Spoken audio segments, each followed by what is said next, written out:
Hey everyone, and welcome back to another episode of Vibrant You. Today's episode is for the woman out there that is feeling the nudge, a call from deep within to really bring people together, to build community, to share her gifts as a teacher, a leader, a healer, or a wellness practitioner, and really create life-changing and transformational experiences with others. So I am here with Kori Zornes, and we are pulling back the curtain on how we have led together between the two of us hundreds of wellness and personal development retreats, and how you can too. So we are chatting about all things on how to host your own retreat. And Kori is one of my best friends here in Bali, and she is an amazing retreat leader. She's a momma. She is one of the most just phenomenal builders of community that I know. And she's the co-founder of Revamp Retreats, a company that both leads life-changing retreats around the world and mentors others in curating their own profitable, impact-driven, transformational retreats for others. So yay, thank you so much for being here, Kori. So excited to dive into all of this. This is my biggest passion. Oh, I love it. Okay, sweetie, tell us your story. How did you get to where you are today, living in Bali, doing the work that you now do? I love that we are connected, living in Bali, doing our life. I was just thinking about before this podcast, I'm like, we're parasite cleansing together. Like we're really besties doing it all. And I forget that we've led so many retreats between the two of us and have just impacted so many people. So I love that we are so connected on our retreat journeys. But going back into the start of my retreat journey, so over 10 years ago, I was living in Las Vegas and I was, working my great corporate job, just like I was trained and really built to do my entire life. I think I was groomed, go to school, get good grades, go to university, get a really good job, save up a lot of money, build your white picket house fence and start your family. So I felt like I was really groomed for that life. So post college, I got my business degree and then I was living in Las Vegas, working for a restaurant doing marketing and events. And I was making great money and life was good. I was having a good time. I was partying on the weekends, going to yoga after work every day. And, day after day, I would go in and out of this routine. And one day I was sitting at work and I just felt that pit in my stomach, like that, something is not right. And I started to think about it more. And by this time I was already like really deep into my yoga practice. And I didn't know why I loved yoga. I thought it was just a workout thing, but I knew I loved yoga. Like it did something to me. So I think yoga started infusing these questions into me. But I was sitting at work one day and I was like, what am I doing? Like, is this really the rest of my life? Coming into work, typing on my computer to make some money, to go home, to do yoga, to party on the weekends, like for the rest of my life. Like, this is what I'm here. This is why I got dropped in on this world. This is my life. Like, this is my purpose. And it just didn't feel right. I'm like, I have to be meant for something bigger than this. Like my soul, my journey in this life has to be meant for something bigger than this. And that same week, I went to my boss, which was so hard because, he was such a close friend and I did everything I could at the time to like people please and make sure he was really happy. So it was so hard, but I told him, I was like, I'm quitting. This is my 2 weeks. I'm leaving. I'm so sorry. Like it was such a hard conversation. I remember just feeling like, like shaking before talking to him. And when I told him, he really understood and I felt so relieved. I felt so relieved. It's also such a good reminder how we're always like people pleasing people in our society with how we think we should be acting, what we should be doing, the work we should be doing, making other people happy. And it's so hard to just say what we want. And that was like my first lesson of like, this is what I want. I am standing for what I want.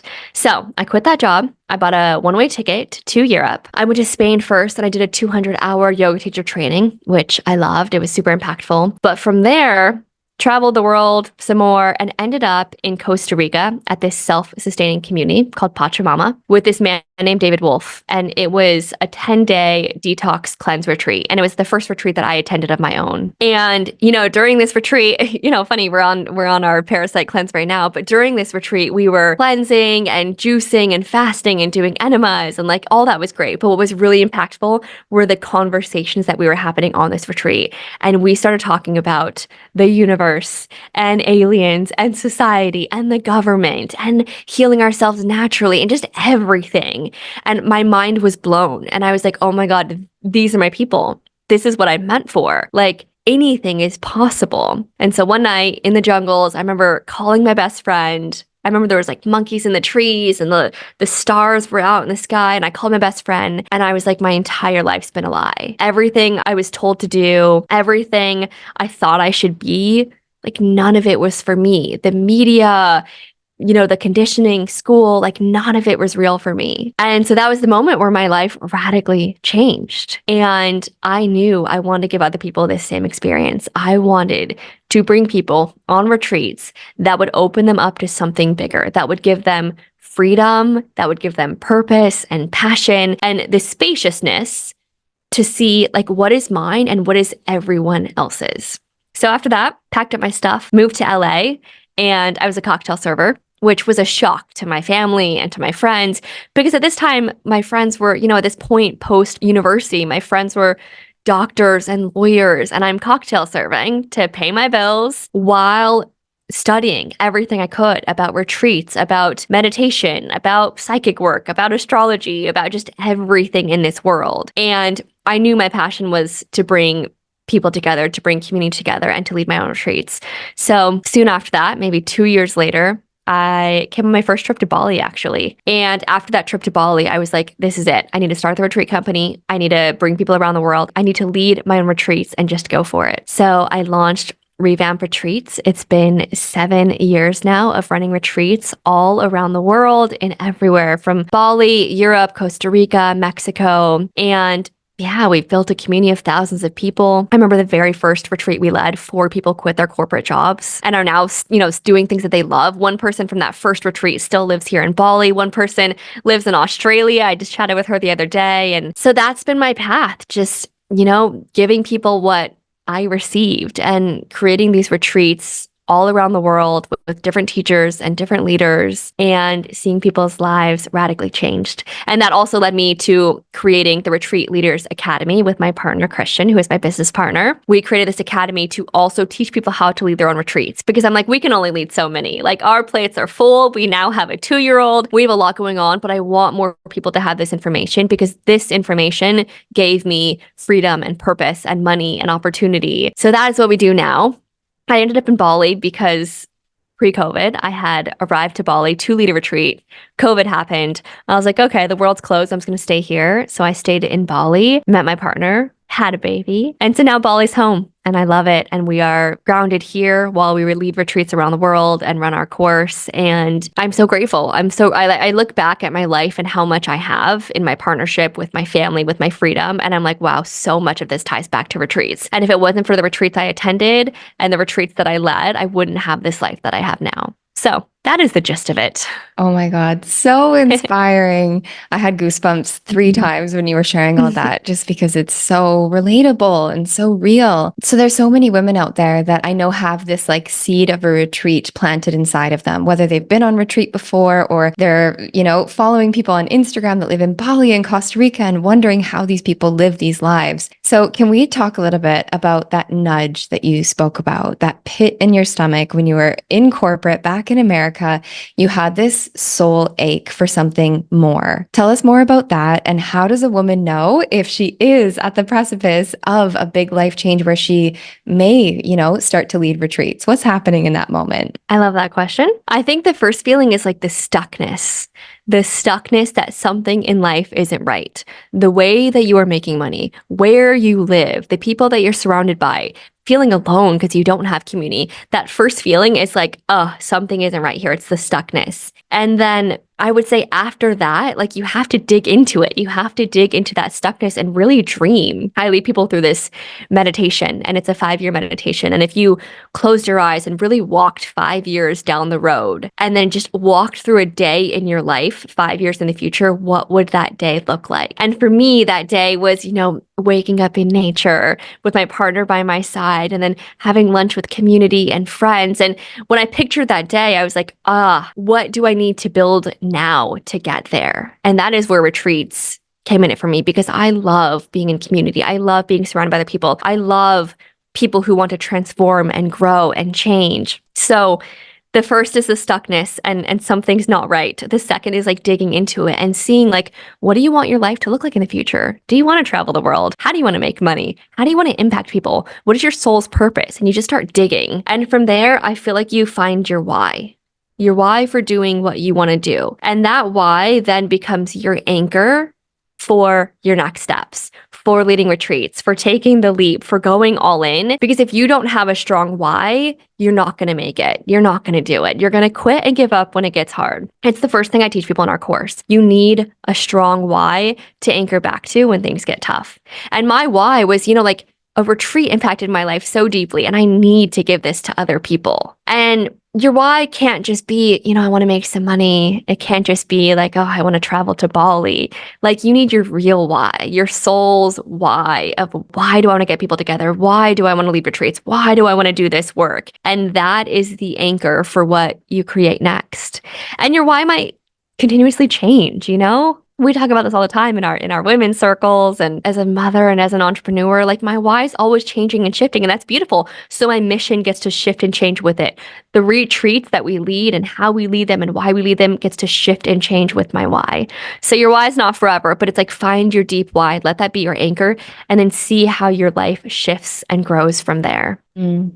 I love that so, so much. Yeah, the power of retreat is so immense. When I look back at all of the retreats that I've done, like I've both attended dozens of retreats and led hundreds of retreats for over 5 years. That was my primary work, was I would lead retreats week in and week out to a group of 20 people from around the world, a week-long retreat. And then the next week I'd do it all over again. And it was amazing. And actually a lot of the people tuning into this podcast are previous students and attendees of these retreats whose lives were so transformed. And when I look back, both my own experience on retreat and hearing the stories of the transformation that not only happened inside of the retreat that people came on, but also how their lives just completely transformed moving forward from the retreat. Life gets broken down into before and afters, before the retreat and after the retreat. And I remember for me personally, one of my first retreats, I moved countries. Another retreat, I had a flight booked back to Canada. I had a fiance in Canada. I had work and contracts and all of my stuff in Canada. And I just didn't get on my plane. I just didn't. I missed my flight home on purpose. I ended up traveling the world for another 9 months and somehow figuring it out as I went. There's friendships that I've made inside of retreat. Deep sisterhood, deep connections, conversations at a depth that I've never experienced with another human that has happened inside of the container of a retreat. So I'd love to hear your perspective. Like, why retreats? What makes retreats and the retreat experience so life-changing for people? And speaking of,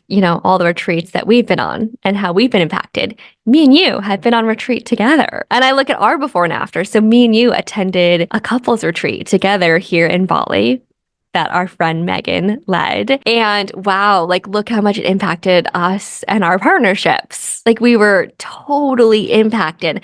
And I look at the relationship that I have with Christian, and, we parent together and we run a business together, and life gets messy and we are so connected and live life so differently and get through our fights and our deep wounds and our triggers. And we grow so immensely because of the deep work we've put in. And part of that deep work has been on retreat where we've had massive blow-ups and massive fights in retreat. And I just look back and I feel so grateful for those retreats and the impact on my relationship that we attended together. But yeah, back to your question, why retreats? Why are retreats so impactful? And I'm sure a lot of people wonder this. I think if you've been on a retreat, it's just it's something that happens. But if you've never been on a retreat, it's why would a retreat be so impactful?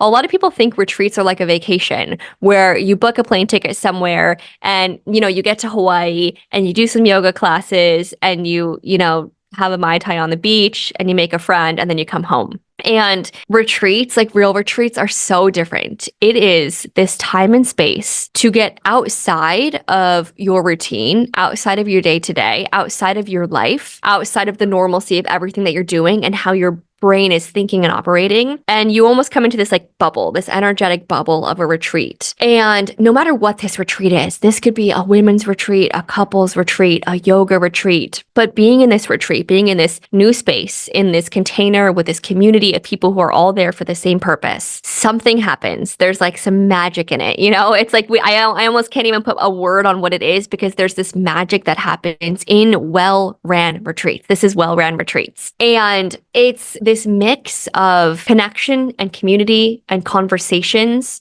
and ways that your mind and your subconscious is open to new ideas and new inspiration and a new culture and new people. And something happens while you're there. And people start to see their life differently, and they start to envision their future differently. And that's where the shifts happen. And it might not always be beautiful. Some people go on retreats and it's so messy and they're so annoyed, or they're getting in a fight with their partner, or, they're just getting so triggered, which is normal on retreats. I'm like, oh my God, people get so worked up on retreats. But it's really because it's like almost taking your life and putting it in a little shaker and like shaking the whole thing up. All on the other side, something shifts. And it might be something really small and really impactful, or it might be something massive. And it might be the job or the relationship or, what you create and do next.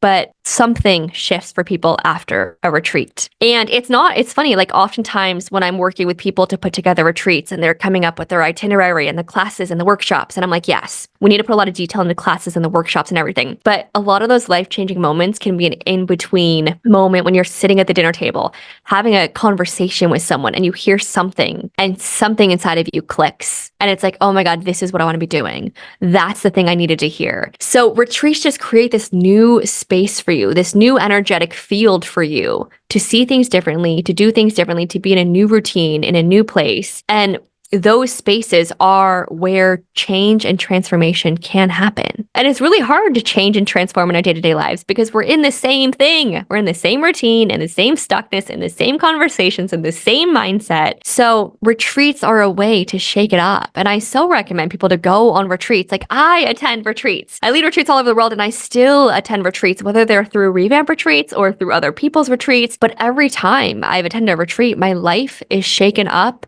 and shifted in such a positive way. And it might not always be positive at first. It might be a little bumpy at first, but once you find your footing again, you get to see the other side of what's there, and it's amazing. And that is the power of retreats. So well said. I love that so much. It's so true. Like just taking yourself out of your usual environments and places and community and conversations, and like plugging yourself down in a foreign country or a different place in nature, surrounded by different people. And I think too is like having such a community of people like-minded around you, right? We're not always used to that back home and in our usual environments. We're not always used to having that depth of conversation, that level of curiosity, that potential for deep inner work and self-reflection. So it does so just shake everything up. And I love that. So Kori, you have shared in the Retreat Leadership Academy, you have shared a bit of a blueprint, and I'd love for you to share that with us here. So you shared that there's kind of 4 main phases of creating and launching your own retreat. There's the pre-launch phase, there's the actual launch phase of the retreat,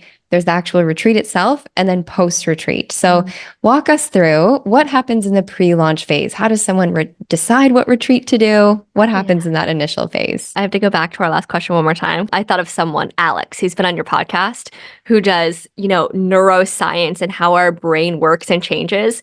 And this image that I got is when we are on retreat, when we are around all the newness, that is when you can create new neural pathways for change. And I don't know the science behind this. I am not into neuroscience, but I'm sure she would agree. It's like part of change is a new environment, so you can create new neural pathways for change.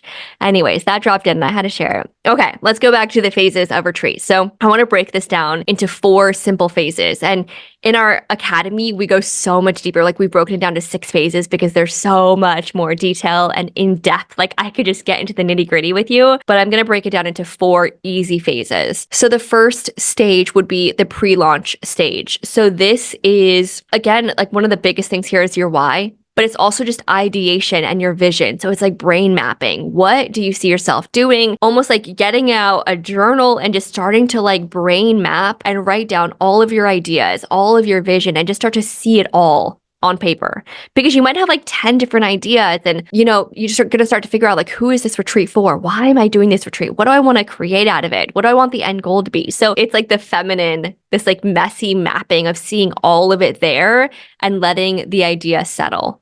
Because, and some people might have their idea right away, but this first pre-launch stage is about just, first of all, like tapping into everything you're seeing, everything for this retreat vision, and getting it all down on paper and journaling about it and talking to friends about it and seeing what's there. And then you're going to start to land on the pieces and put the pieces together. So put this ideation together. What is this retreat? Who is it for? Who will you be serving? What is the title? What is the theme? Where are some of the top locations you want to go? And then you'll start to do some research. You'll start to look into these places. You'll look into retreat centers and villas ideas. And there's a whole process for this, which is, again, we teach people like why use a retreat center versus a villa. There's such a big difference there. How do you reach out to them? How do you negotiate with them? So these are all the nitty-gritty that we can go into. But for this first phase, you're just going to be finding all the details, doing all the research, and starting to piece these things together so you have a plan. So you know what it would look like, you know how much it's going to cost, how much you're going to charge people, how much money you want to make, which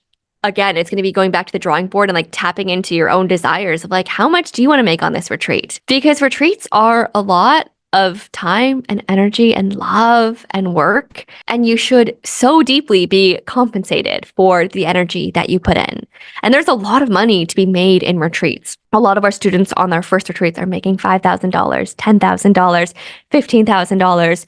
We have had, you know, over 60K profit on a single retreat. Like there is a lot of money to be made. So this is the part in this pre-launch, this planning phase, where we're going to be putting all these ideas down together, looking at the numbers, looking at the location, looking at the idea, and seeing what is feasible, aligning that with your dream. So that is all the pre-launch phase.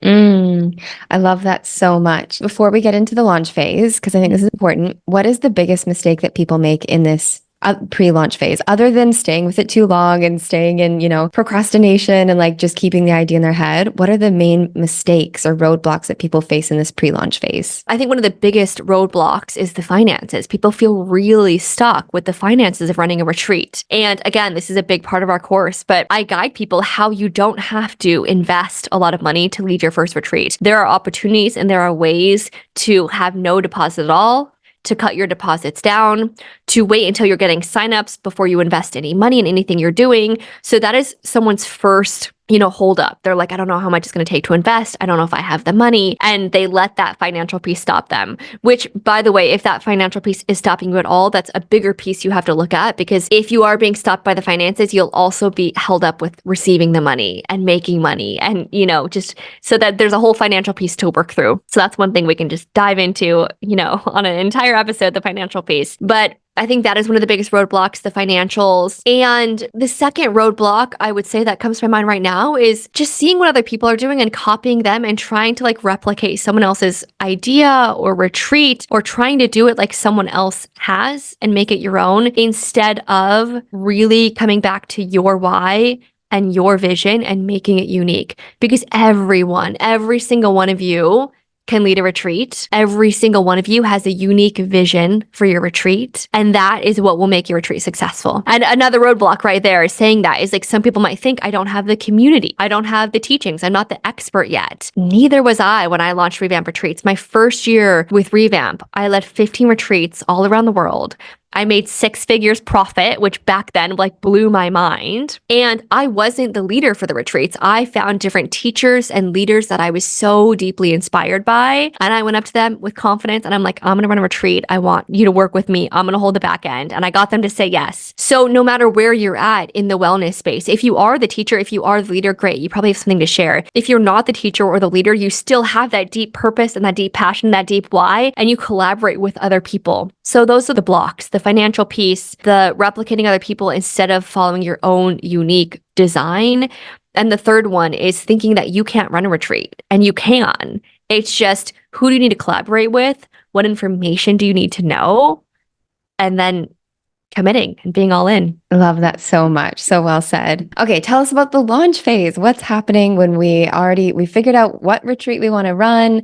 We figured out some of the logistics. We've gone through the mindset stuff to overcome some of the financial pieces. What happens in the launch phase? Okay, so when you're in the launch phase, this is like, I kind of break this up into masculine and feminine. Like the pre-launch is more of the feminine. It's like ideation and creation and collaboration. Launch phase, we're stepping into the masculine. You need to build out the website. You need a booking platform. So how are people going to pay you? How will you collect their details? How will you get them to sign an agreement? And you can go as simple as you want. You know, you can do it with a simple PayPal or a simple Squarespace checkout, or you can do it really complex, which at this point we have a more complex retreat booking system. But these are the logistics. So building out your website, getting your booking system so people can sign up, getting your waivers in check, getting the legal documents there, creating your schedule, connecting with any tour companies, the shuttle company. These are like all the masculine logistics so you can share it with the world and you have your retreat idea set. In this phase, in the launch phase, and again, this will be broken down into like much deeper phases in the Retreat Leaders Academy. If I was working with someone, we'd break this down because there's so much here. But a big part of this phase would be your marketing and sales plan. How are you going to share this with the world? How are you going to spread it? Who's going to come? And a big block here, I don't have enough people in my community. I don't know who's going to come. And we've never done ads for our retreats. All of our retreats have been organic marketing, word of mouth, and we've had retreats of 15 people to 33 people. And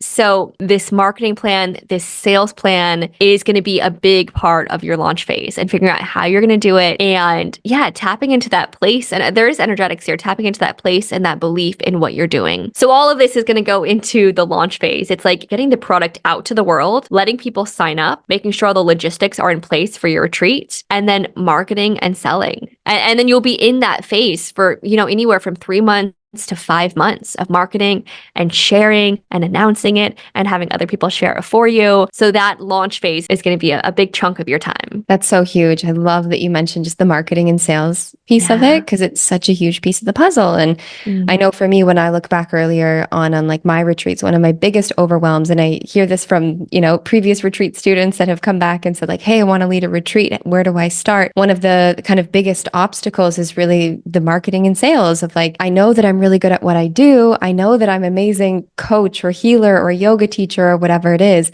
but it's really like the deep fear of like, will people sign up? Do I have the skills to market it? So I think that's why something like Retreat Leaders Academy is so invaluable because it allows people to really stay in their zone of genius and have those foundations in place to give them the peace of mind to really move forward with confidence and creating that life-changing transformational retreat that they want to create for people. So that's super helpful. Tell us about the actual retreat phase, right? This person, they've been planning for months, they've done the pre-launch, they've launched it, they've filled their retreat, it's abundant. Now it's time to actually host the retreat. What's happening there? So there's going to be a prep period right before the retreat happens. And that is going to be making sure all the guests are prepped. Their hands are held. They feel so loved, so taken care of. Some people attending retreats have never traveled outside of the country by themselves or, are nervous about coming into a group on their own. So there's going to be, some prep that month before retreat where you're going to really be making sure that every guest is set to come. All the, checks are crossed and like you have every detail in place and your people are held. And then you're going to go to the retreat phase, which is literally,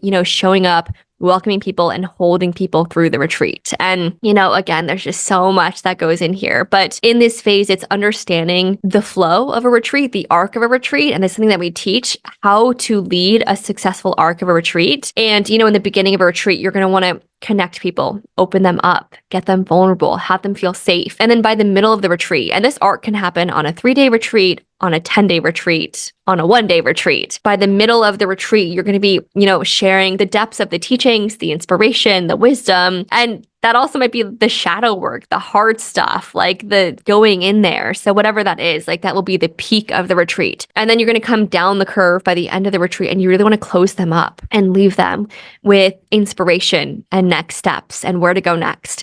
And we've seen people not follow this arc and, not really know what they're doing and leave a retreat where people are so blasted open or still really in it and they leave the retreat that way. And it doesn't feel good for people, which is why we really teach people how to create this arc in your scheduling and your programming. So there's a lot of logistics and fine details and love and care and support that goes into this retreat phase. We really recommend having support with you. I do not recommend retreats being a one-person show. I so recommend having an assistant, a partner, someone you trust, someone by your side to help you, someone who's going to be teaching and leading. There's someone who's going to be needing to communicate with the retreat center or with the villa. Like there's a lot of moving pieces at one time during a retreat. So we have several people there who are helping. And then also on top of that, it's like getting photography and videography and making sure the food's great and that people are happy with their rooms. Like there's so many little logistics and details that happen in this phase. And yeah, just making sure people have a beautiful experience and they feel feel held and loved. And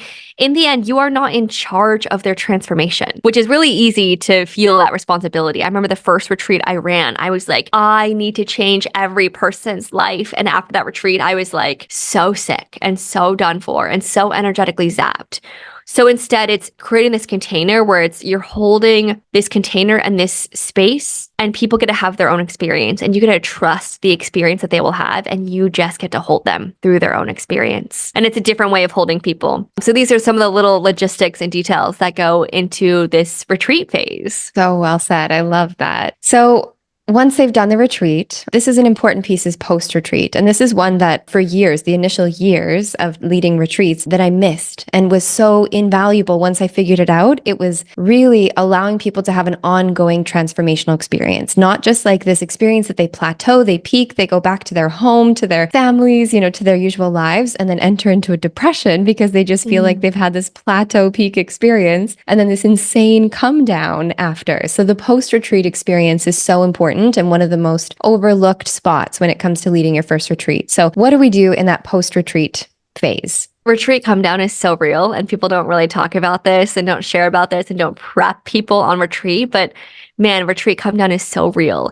And retreat come down is leaving a retreat and like having shock as you go back into the world and back into your life. And you're like, no, I don't want to leave this bubble and this community. And it feels like so much on your system, and you can feel sad and down and overwhelmed. And so much happens in this post-retreat that you as a leader, that you as a planner can do. So the first thing you want to do is like, how can you help people? First of all, be prepared for retreat come down. So letting them know about retreat come down, helping them plan something, helping them be ready for it. And then what can you offer them for ongoing support, love, connection, community, post-retreat? This is just great out of like the goodness of your heart to create something. And it's also great as an entrepreneur to create something for people after retreats, because once they're impacted on a retreat, they want something more. They want a course, they want a community, they want a membership. So it's like, what do you see next after your retreat? There's so much opportunity there. And then of course, there's also just closing up the retreat container. So getting testimonials, getting feedback, making sure everyone's paid out, making sure everything is complete and closed and tidy and neat, sending thank you emails to everyone, sending love to everyone. Like that's also an important step. But a big one that I like to remind people of is like, what is next? What's your next dream? What's your next vision? Do you want to funnel them into another retreat? Do you want to create a retreat empire, a retreat company? Do you want to, hold a course or a membership space for these people to have ongoing support and love? Do you want to leave a WhatsApp group open for everyone and just do check-ins in there? But figuring out what is next is a really big piece and a really big opportunity for entrepreneurs and for anyone in the wellness space who's leading retreats. That's so huge. And just such a powerful reminder of like how much of an amazing financial opportunity retreats are as a way of kind of like combining into their already existing businesses, like entrepreneurs and coaches and, business coaches, wellness mentors, practitioners. You can have your usual practice or your virtual practice, whatever it is, and weave this retreat once a year or a few times a year, whether you make this your full-time work that you do or you weave it into your business is so powerful. So tell us too, Kori, I think you live one of the most inspiring lives that I know. I love how you live, and both like in your current life and your pre-baby life, right, of leading retreats. It's been so inspiring to witness your journey. So tell us, like, what is the lifestyle of being a retreat leader? What does that look like, either for yourself or the other retreat leaders that you've mentored? Paint us a picture. Oh, I love that. Yeah, first I want to go back to what you just said, though. Anyone can tie this into their business. It's so true. And that's what we help people do, is tie this into your already going business, or let this be a new business that you create. Retreats are not just transformational, like they're also so fun and so amazing. And they give you an opportunity to travel the world and connect with people. And so adding that into your offering is just brings people joy. It brings people joy and transformation, even if you're leading it. Like, we transform other people's lives, but us as leaders, like me, when I was going around the world on 15 retreats a year, like, oh my God, it was so fun. And my life was filled with so much joy and connection. So jumping into that question, in the beginning of Revamp, I was traveling to every single retreat. So about 15 retreats a year all over the world. And man, it was so much fun. I loved it. I got to see so many different things. I got to meet so many different people, and I got to learn from so many teachers. Every time I wanted to learn something or was inspired by something, I'm like, oh my God, I'm just going to create a retreat on it. I'll just find a teacher and I'll lead a retreat on that. And that's how I'll learn about it. So man, I learned so many cool things on retreat and traveled to Peru and did ayahuasca and traveled to Costa Rica and, spent months living by the beach and traveled to Bali. And every time I led a retreat, I would also just spend like a month in that country living life and enjoying it and getting to know the culture. So that was the first years of Revamp, just traveling the world full time. LA was my base and my hub. In between retreats, I would fly back to LA and it was amazing. I remember so many people being like, how do you do this? How can I do that? Can I help you?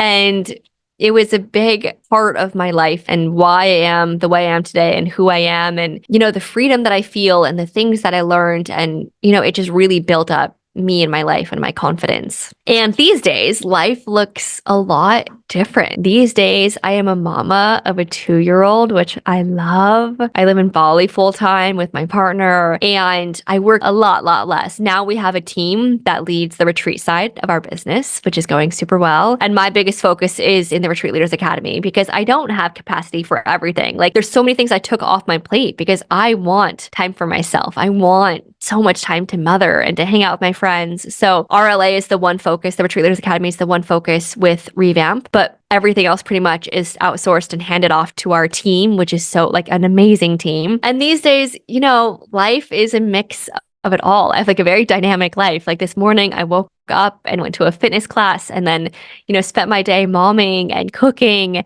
and then, coming here to connect with you. And then tonight I'm going to go play paddle, which in a paddle tournament, which is so popular here in Bali. But just in general, I feel really inspired and free to continue to build the life that I want.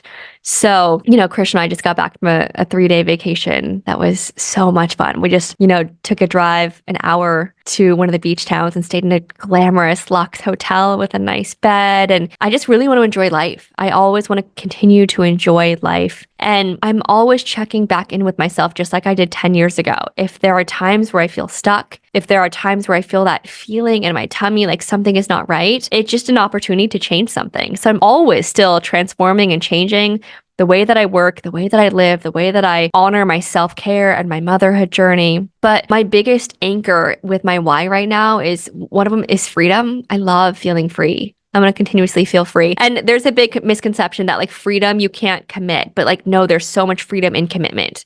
There's freedom in committing to my partner. There's freedom to committing to our business. There's freedom committing to making money and having a team. And I really had to learn that. But that's one of my anchors is freedom. My other biggest anchor is community. I love being in community with Revamp, with mothers, with friends, with Bali. So freedom and community and then impact. The third one is, I live a life of wanting to create impact. I want to create impact in the motherhood space. I want to create impact with other entrepreneurs and have other people believe in themselves.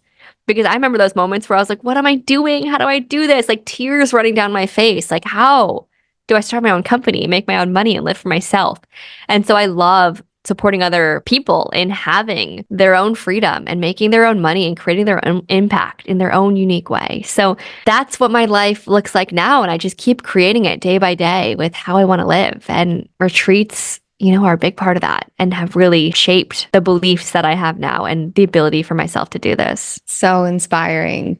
And I love to hear the possibilities of what people can really do with retreats. When I look at that previous chapter of life for you, where you were this like young, vibrant, travel hungry young woman, really desiring to travel the world and lead 13 retreats a year, that's a possibility. And then for the coach that, has a thriving practice or the wellness practitioner where they love the work they do, but they want to lead, add on to their business and lead 1 or 2 retreats a year. Or for the person in the chapter of life that you're in now as a mama, how you can like outsource those things and still host retreats and create transformational experiences without needing to, be on a plane, for days at a time. So I love that you shared just like the different possibilities of what retreats can look like for someone and that you really can create your own retreat experiences that tie into the lifestyle that you really desire. So I want to hear it. Tell us and tell our community about the Retreat Leaders Academy and how they can connect with you. The Retreat Leaders Academy is literally the course that we put everything in. When I came up with a download to give people this course, I'm like, I want to give them everything.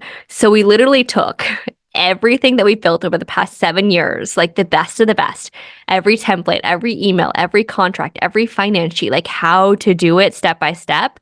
And we put this into a course. And so the course includes our blueprint that we use to run 15 retreats every year all around the world. And it includes 10 months of live mentorship with myself and with my partner, Christian. And the mentorship alone is like people come to these calls and we work through all their blocks and all their stories and figure out all the little details and build up their confidence to lead successful retreats. So that's what this course is. It's everything you need to know to run one retreat or to build an entire retreat company. We've had so many people take this course and build out amazing retreat companies. Like I am blown away. I'm like, wow, they are going to the coolest places that I've never been and their websites are so gorgeous. So it is possible to lead one retreat or to, lead your entire retreat company. And the investment for this course, like you should be able to 10 times the investment on your first retreat. We made the investment for this course so low. I just wanted anyone to have it. I'm like, anyone who has this dream of making money, traveling the world, creating impact, I want them to have this. So this is our blueprint. It's 10 months of live mentorship, and it's everything you need to launch a retreat or launch a retreat company. And whether you are a teacher or a leader, or whether you have no community, you're not an expert, but you want to collaborate with other people, we teach you how to do it either way. So that's what it is. It's so much fun. I love the community. I'm so inspired by the people that are in it. And for the month of March, I'm not sure when this podcast is going out, Bindi. Maybe we could do something special for your community. But for Ooh.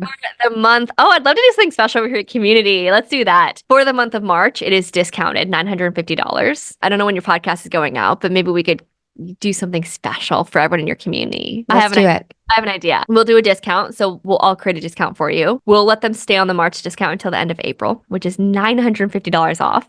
Ooh. And I will give everyone $500 retreat credit to attend one of our retreats. It is so good to attend a retreat and just get those downloads and get the inspiration for your own retreats. We have someone on one of our retreats right now who's in our academy, and she's like, wow, like gives me so much insight. So anyone from your community that signs up, we'll give them $500 retreat credit for any of our retreats, and we will honor the March discount of $950 off until the end of April. They just need to let you know that they're from your community, and I will take care of them. Oh my God, you are amazing, hon. That's so generous and so exciting. And you have inspired me so much. I'm like, I want to host retreats again. I'm missing this. So this is so much fun. And I'll link all of that up in the show notes so people can check out Retreat Leaders Academy. They can connect with you. And what I invite anyone listening today is like, reach out to Kori and I. Kori is, first of all, I think the most cheerleader, energizer bunny woman I know. And she's just like full of celebration. So we so want to hear from you. We want to hear like those little dream seeds of a retreat that live in you. We want to hear your inspiration. We want to hear your creativity, and just like even voicing that out loud to someone that can receive it with, excitement and celebration with you is such a powerful first step. So yeah, so invite our community here to reach out to you, Kori, and to me. I'll link up our Instagrams in the show notes. And before we wrap up, Kori, I'd just love to hear what would be the one nugget of wisdom for the woman listening that's feeling this nudge in her soul. What would you say to her when it comes to leading her retreat? I love that. But yeah, before I want to touch back on what you said too, yes, please reach out to me. It's one of my gifts is to really cheerlead people and believe in them and give them the thing they need to do it. And I love being that gift and that launch pad for people. I created this course once called Creators Launchpad because I'm like, I want to launchpad people into doing what they do. So reach out to me, message me on Instagram, share your dreams. I want to back you and I want to help you believe in it if you don't. And the one nugget of wisdom, I think it's going to tie off that. It's that you don't have to do it alone. This comes up a lot in my motherhood journey, but this also comes up as being an entrepreneur. You don't have to do it alone. Being an entrepreneur alone, trying to create your retreat alone, it can feel really lonely. And you can have so much comes up in your head, your fears, your stuckness, your belief systems. And so you don't have to do it alone. Get support, get help, message me, message Bindi, share your dreams with your friends, share it with your community, tell it to the world, collaborate with other people. We are not meant to be doing this alone. We don't need to take over the world alone. We don't need to create $1 million company alone. It's get people in on your dream and your vision and let other people back you. And it becomes so much easier, so much more fun, so much more collaborative. And that's how we should be doing things. Living life, making money, being a mama, we get to do it in community and in partnership. So beautiful. Such a powerful reminder. I love that. Kori, thank you so, so much for sharing your heart, your excitement, your wisdom with us today. I'm so grateful to have you in my life and to be able to learn all of this amazing insights with you on retreat. So thank you so, so much for being here. You're so welcome. I love you so much. Oh, love you, sweetie.